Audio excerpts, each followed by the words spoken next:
Okay, guys, welcome back to another session of EL 166. Today we're going to discuss the bottle line. Some of the aspects of it, some of the things that may help you develop the program a little bit. So I'm going to go through a couple of pieces here that just might help you along. Okay. First piece of this that I want to share is when you're typically shifting bits. Say, for instance, we're shifting information. We usually shift left. Now, why do we shift left, you think? Why would you say so? What we want to do is we want to shift from bit 0 to bit 1 to bit 2 to bit 3 to bit 4. In order for that to take place, we have to shift left. If you remember how the database or the way we look at the tags, these start on the right hand side. The bit 0 starts on the right hand side, and then bit 1 is to the left of it. Bit 2 is left of that, and bit 3 is to the left of that, and so on and so forth. So that's why we shift left. So when we're doing a part tracking application such as this, where we're trying to determine where the bottles are in reference to position, all we're doing essentially is setting it up so we're shifting each one of these bottle information left. Excuse me. That's all we're doing. So what we're looking at is we set up a bit shift left. Now, how do we do that?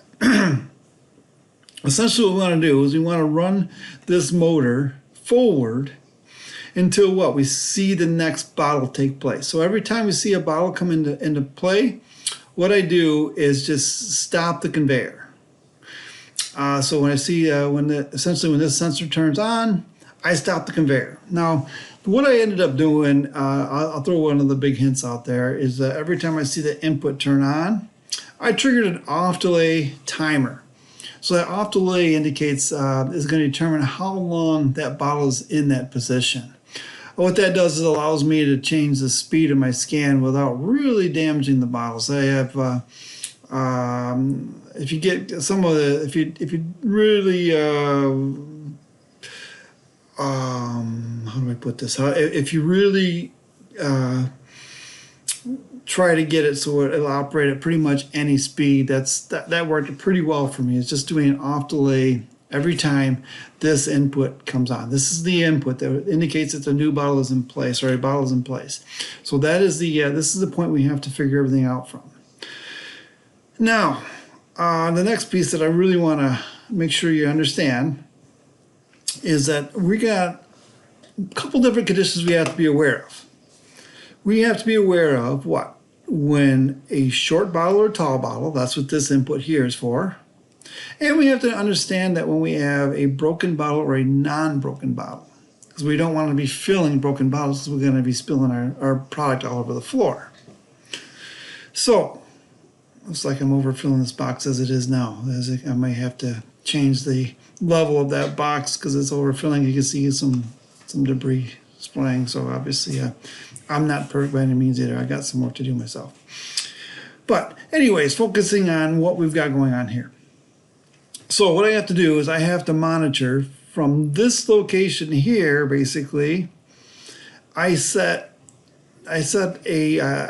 do two separate bit shifts. Two separate bit shifts. So I do one that I essentially set up both of them to shift left at the exact same time. So whenever I see, basically every time that that input turns on, say a bottle's in position, I stop the conveyor for some off delay value, and I shift the bits to the left by 1.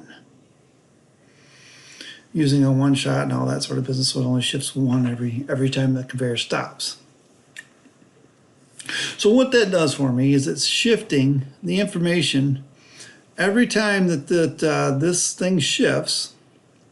So if you count from this location out to, like, say this position here, for instance, you got to basically stop the conveyor. See if I can stop it here. And so we got the 1.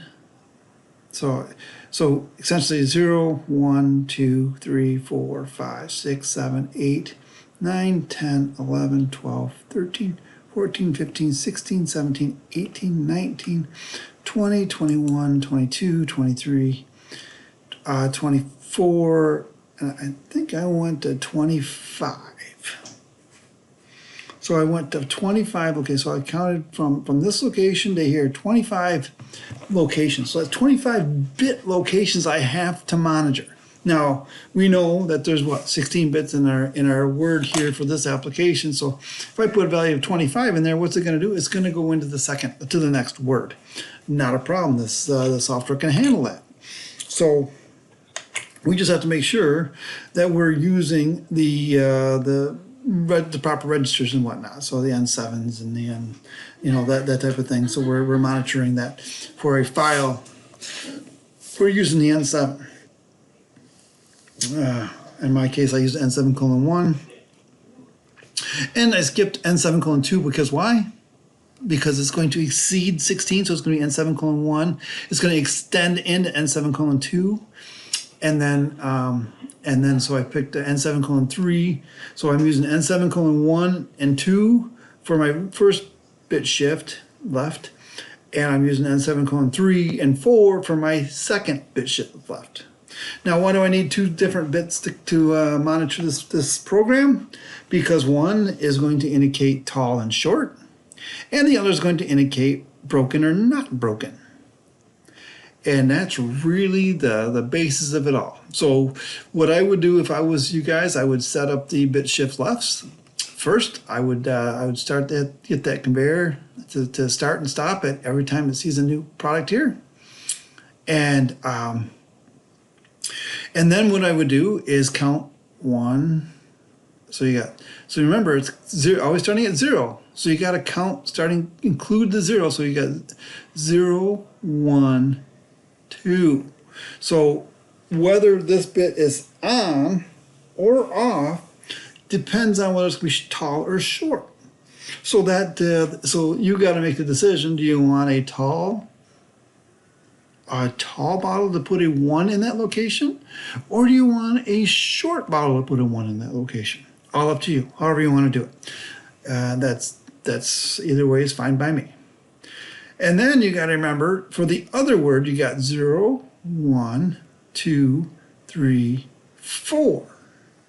It is at this location we have to add what? We have to know whether we're going to shift a 1 into that location or a 0. And that's going to be, again, to determine whether it's a bottle broken or a bottle not broken. That's all up to you again. You can do it either way. You can have set it up to as a 1 or a 0, however you decide, whenever it sees the 1 or the 0, set to that location. That is at that point that you are triggering this escape hatch here to drop that broken bottle into this location. And then whether it's a tall or short depends on whether you fill the large or small bottle here, and if you do the drop out down over here. So a couple of things that really help you with the part tracking. So the bit shift left.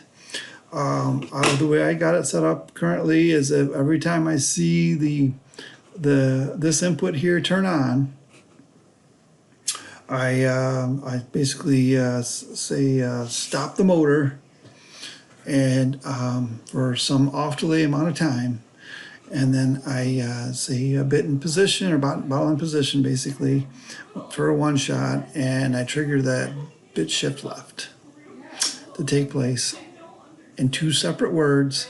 Actually, it'd be a total of 4 separate words, but I just for simplicity's sake, I just do the bit shift 11. I can give you kind of a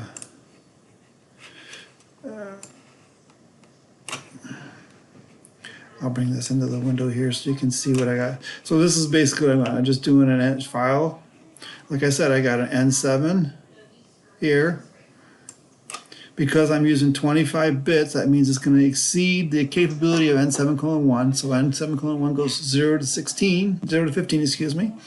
And then 16 to 25 is going to be part of N7:2, word 2, right? And then, so then the second word I moved the same information to is N7:3. As you can see, I7 and I8 are the two inputs I'm looking at. We come over here, we're looking at I7 and I8, just like so. So that's the information I'm shoving in there. As you can see there, I'm taking that information, dropping it into this location. We just got to make sure that we count from this location over. So, like for instance here, if you look again, I'll bring this up here. As you can see, I think I may have misspoke earlier, but I17 drops in at N7:1 bit 0. So that's going to be bit 0 here. Bit 1, bit 2, bit 3, bit 4, bit 5, bit 6, bit 7, bit 8, bit 9, 10, 11, 12, 13, right on down the line, right? Right on down the line. So when we have, for instance, a tall bottle here, when we see that bit set to a 1 or a 0, depending on what you choose, when that position gets to this location here, we know that whether it's set to a 1 or a 0, when it gets to this position here, it is going to send a large or a small shot into the bottle, depending on the size of the bottle. If it's broken when it gets to this location, is it a 1 or a 0? If it's a 1 or a 0, you can't extend this because it's not set to a 1 or a 0. Again, thinking of this as a bit level, you're going to start here, let's say for instance N7:1 bit 0, bit 1, bit 2, bit 3, bit 4, bit 5, bit 6, bit 7, let's say. So that would be, what address would that be? That would, for my application here, would be N7:1 bit 7, right? So that's the way that would work. I would be looking for that bit to be either on or off, indicating whether it was a tall or short bottle. Just that easy.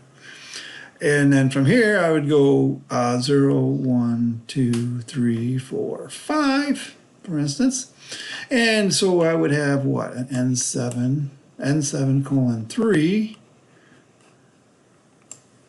N7:3, and then what did I count? Did I count 5 for that one?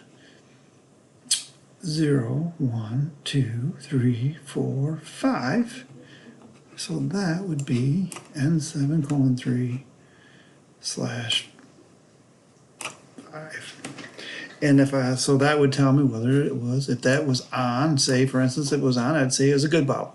If it was off, I'd say it was a bad bottle, depending on however you decided to set it up. And that's really that easy. So now you go through and you trigger these locations, and then you count over that when it gets to, like, say this point, when it has to make a decision to open the door for the next shift, you open the door, you shift it, and you drop her in there, and away you go. It's just that easy. So if that is, if that broken bottle bit is set, when it reaches this point, you say, oh, there it is. I see this input on N7, not input, you see like N7, let's see what the broken bottle would be. 1, 0, 1, 2, 3, 4, 5, 6, 7, 8. So if N7:8:1/8, for instance, is on, or no, I'm sorry, it'd be 3. This is a broken bottle, or yeah, this is the broken bottle one. So it's 0, 1, 2, 3, 4, 6, 7, 8 is on. It'd be N7:3/8. If I see that input on, then I kick open the door, drop the bottle in there, and close it again before we shift the conveyor again. And that's just that easy. Just that easy. So that off delay you put in between the shifting works pretty good. I would do something like I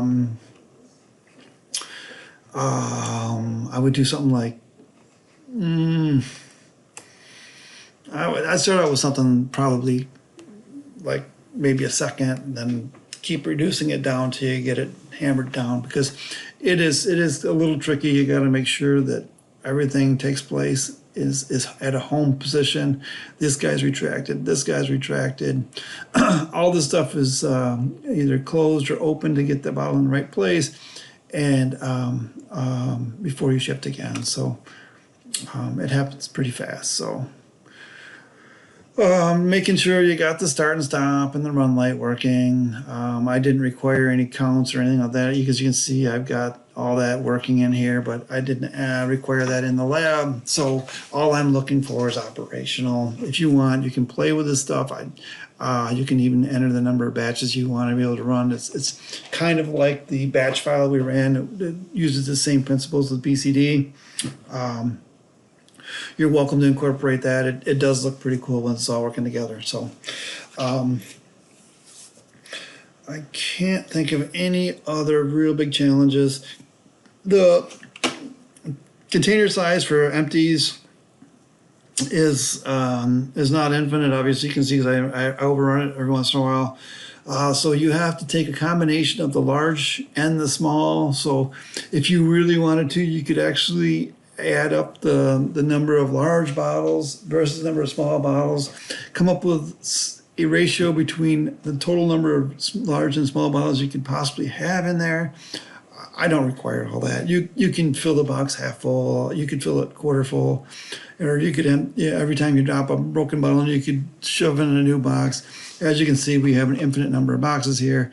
I don't care how you go about doing that. That's fine. I just try not to get it the way I've got it. As you can see, I'm overfilling my box. That one last one was overfilled, and I think overall it's a pretty fun project. It really is. Playing with those bit shift lefts, it gives you a pretty good feel for how to manipulate bits in a word, how that information is shared, how that information can be looked at as a whole word. And again, if you follow those tags, those let's see if I can find that.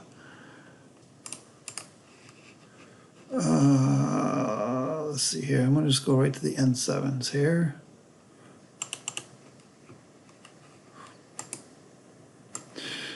And I'm going to display this not in decimal, but in binary. You will see this thing operate. Let's see if I can get that to go.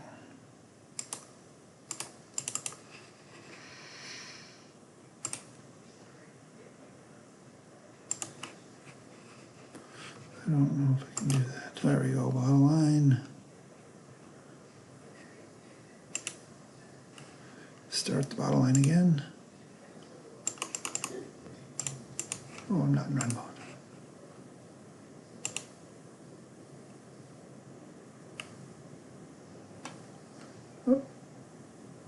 So obviously I have memory in my that I didn't clear, because now it thinks there's some tall bottles in here and there's some short bottles and whatnot. But so obviously I'm not perfect on this either.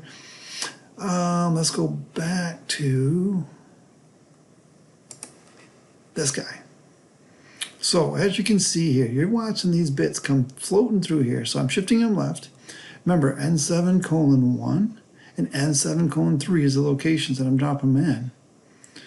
As you can see here, they're both N7:1 and N7:3 are. Oh, I guess that didn't help my case out any.